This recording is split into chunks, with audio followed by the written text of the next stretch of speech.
I took my grandson to see what was the movie with Buzz Lightyear? Toy Story? Not that one, but the new Buzz. The Lightyear. I think it's called Lightyear. Yeah, with Keke Palmer's in that movie. Okay. She plays like the daughter.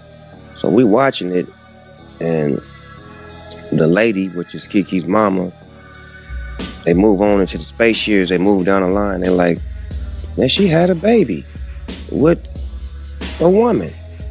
Well, my grandson in the middle of the movie like, Papa Snoop, how she have a baby with a woman? She a woman. Oh, shit. I didn't come in for this shit. I just came to watch the goddamn movie. Hey, man, watch the movie.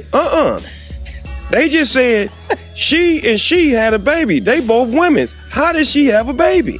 Shh. The movie ain't over with. So it's like, it's fuck me. I'm scared to go to the movies now. Like, y'all throwing me in the middle of shit that I don't have an answer for. Okay, so a couple of things here. This is another example of why I told you that we should have gone out to see the Lightyear movie in droves, okay? Because this is what happened. The movie came in light, and then it was carte blanche for everybody to like criticize the movie, whatever. Oh, we'll go broke, whatever. Put that to the side. I'm going to do something for the homies, for all of the homies, other older homies. I'm going to tell them two things. One, just so you know, it's your job to explain things to kids. That's your job. So if you don't want to explain things to children, then you should not be around children, because children are going to ask you to explain everything. They're going to ask you to explain oxygen, why the sky is blue, why this, why that. It's kids. So because that's what they're going to do, it's actually your responsibility to develop the language in order to explain things to children. And straight black brothers, it's your job to explain sexual diversity and orientation to younger kids. So rather than lament the fact that that's your job, learn how to do it. Very simple. Uncle Van, how can two women have a kid? Well, they either adopted the kid or one woman was inseminated and then they have the kid. The most important thing is, younger brother, is that loving families come in all different types of ways. Well, why are two women together? Because it's very simple. Some boys like boys. Some girls like girls. Some girls like boys and girls. Some boys like boys and girls. And everyone, as long as they're safe and consenting, can do whatever they want, and they should get the same type of love and appreciation and acceptance from everybody. You wouldn't want anybody getting on you for something that your body tells you to do, right? For who you are naturally. You don't want anybody making those determinations or like teasing you because you're black, or because you're from Baton Rouge, or because you talk a certain way, or because you look a certain way. That's why it's bad to do that to other people, because we shape their lives in negative ways. So look at people and understand and accept that God created everybody in different, diverse ways. And that's a reason why we should love them. That's it. That's all you got to do. And when I say this, man, I'm telling you, that's all you got to do. Hey, somebody come get this fool. Somebody come get him, man. Come get him. Come get him. Who died and they just got a spokesperson? What dumb Jewish man, what dumb old rich Jewish man put this cornball up here to talk down to black people like he knows something we don't know? To educate all the black people. About all the black people. Oh, let me talk to all the black. Who do you think you are, you big goofball? Yeah, man, who do you think you are, man? Because you got a little podcast some white guy gave you. Did you think you can sit up here and talk down to us? First of all, don't be comparing LGBTQ to black people. Yeah, even Lindsay was like, oh shit. This dumbass compared him to, he done dug a hole. Yeah, you kept talking. I knew it was only a matter of time when you start explaining. First of all, you ain't even talking from personal experience. Where your kids at? You don't even have kids, do you? You talking about, Snoop talking about his grandson. You talking about uncle. Trump, Snoop wasn't talking about his grandson. We was talking about his grandson, not about his uncle or his nephew. You talking about kids you don't have, about situations you're not even in. let's go back here. First of all, you set yourself up when you said this. You said, we should have seen this one coming. That's why I was saying we all need to go out and see this movie in droves. Because I knew this was coming. What did you know was coming? That people were not going to like the fact you were going to spring on them, a gay couple with a baby, on kids as young as 4. Yeah, which is what the real problem is. The problem is not that gay people exist. The problem is not that there are gay couples that have kids, whether adopted or artificially inseminated. The problem is that's not what he thought the movie was about. And why is that a fixture, a component of the movie? Why is that something that needs to be highlighted? Why is that in this Buzz Lightyear movie? Why are any romantic relationships in it at all? I thought they was about toys coming to life or some shit. So that's what it was. But see, you're reading into everything because you are so determined to be the spokesman for the LGBTQ. If you ain't being a spokesman for LGBTQ, you being a spokesman for Palestinians. If your ass ain't being a spokesman for Palestinians, you being a spokesman from undocumented people. If you ain't a spokesperson for undocumented people, you're a spokesperson for trees. If you're a spokesperson for trees, you're a spokesperson for aluminum cans on the side of the road. Anything besides black people. You want to be the Negro whisperer to get all the brothers in line. That's your job, huh? You just run around with a tin can, picking up coins from Jewish people, running around telling black people how to act. I get them in line for you, boys. I do it, rest sir, yes me. Just put me up to it. I get right on it from Baton Rouge. Which brings me to another dumbass thing. When you said you have to develop the language. You got to develop the language. You know what, Van? As long as I've been black, I've been hearing black people tell me I ain't got to do nothing but stay black, pay taxes, and die. Black people ain't got to develop a language for shit, neither do white people. Nobody has to develop a language to appease anyone, particularly when we spending our goddamn money. We don't have to develop a language to have any type of conversations we don't want to freaking have. And it'd be different if you knew that's what this was the move, that this was going to be a component of the show. If you knew this was not just a bug, but a feature of the show, maybe then people wouldn't have went to it. And maybe once the word got out, that's how people stopped going. Maybe it wasn't such a good idea to try to pepper them up with this LGBTQ learning moment. Okay? Then he says, straight black brothers. Straight black brothers. Let me talk about straight black brothers. How can you should be prepared to answer questions. You have to develop the language. You straight black brothers. How can you,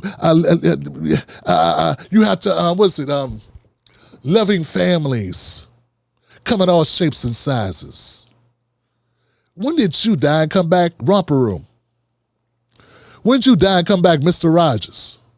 Eddie Murphy's still here, by the way. We don't need you to be the new Mr. Rogers. This guy wants so badly to be the Negro whisperer.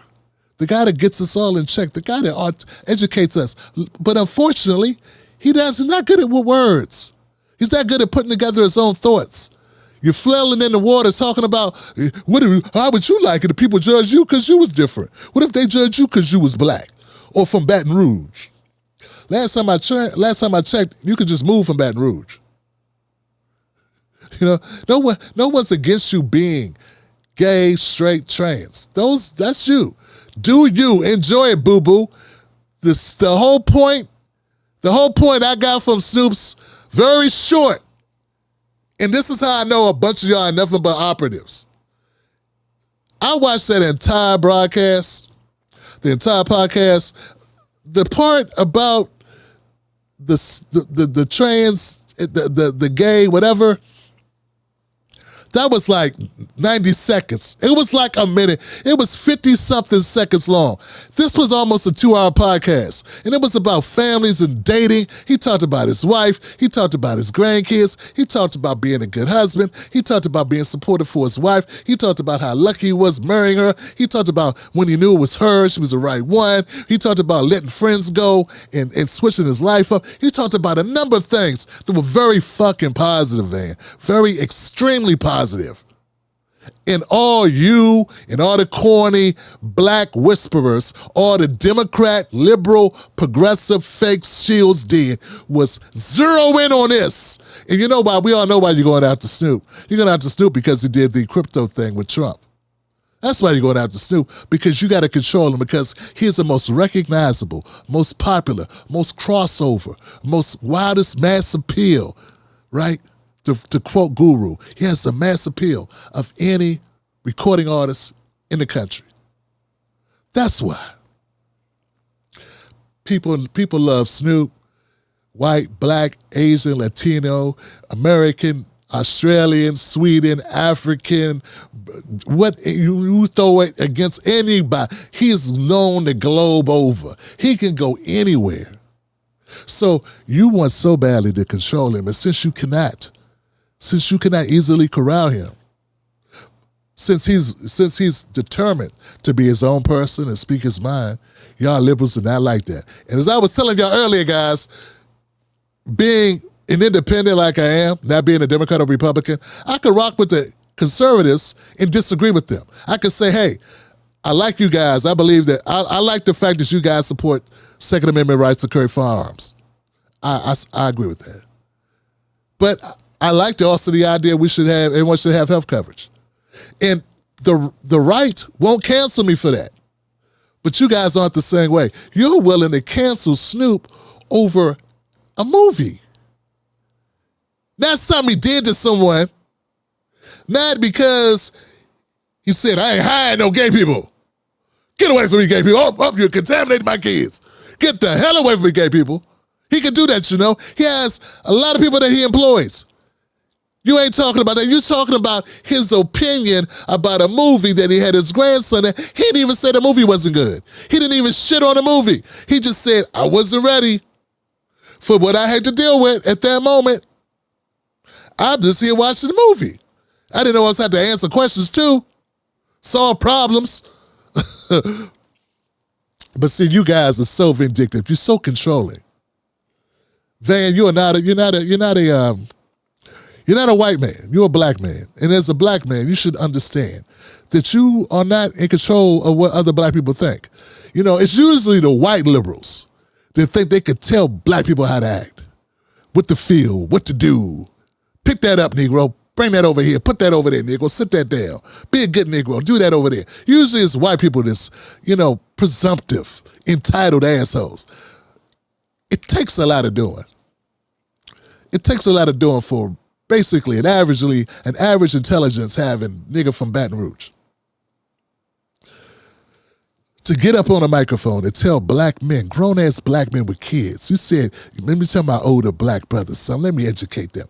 You are an arrogant dude, man. You're a pretty arrogant dude for whose claim of fame is telling Kanye West that he didn't know what he was talking about. That's really what you're famous for. And I don't think that gives you carte blanche. You talking about carte blanche for this movie, I don't think that gives you carte blanche. Carte blanche to tell black people how to father, how to husband, or what movies we should enjoy with our kids. Fuck out of here, man. Disrespectful. Yeah, man, you disrespectful. You out of line. And you know, high learning, I need to change the title to non-learning. Non-learning, because this is the second time I had to cook your ass. I roast you when you came on my show, and I just roasted you again. Tastes like chicken. Baton Rouge style. All right, y'all. Let me know what y'all think in the comment section about this one. Was he right or was he wrong? You know what I think. I need to know what you think. Yeah, I doubt I'll hear from him this time. Though the last words he said was, Tim, you have a great show. We should do this again. yeah, you could come on my show next time. That was his last words, or was it, oh, Tim, man, nah, man, next time you have criticism, criticize away, brother. But I'll tell you, I'm glad you made those videos because this was a great conversation. This was one of the best conversations that I've had, agree or disagree. And I'm glad that we're able to get on, and I'm looking for the time that you invite me back. And don't when you see me and you feel like I'm doing it, keep the same energy. I would love to talk more to you about all of this stuff, but I'm glad we're able to talk, man. Well, I just did.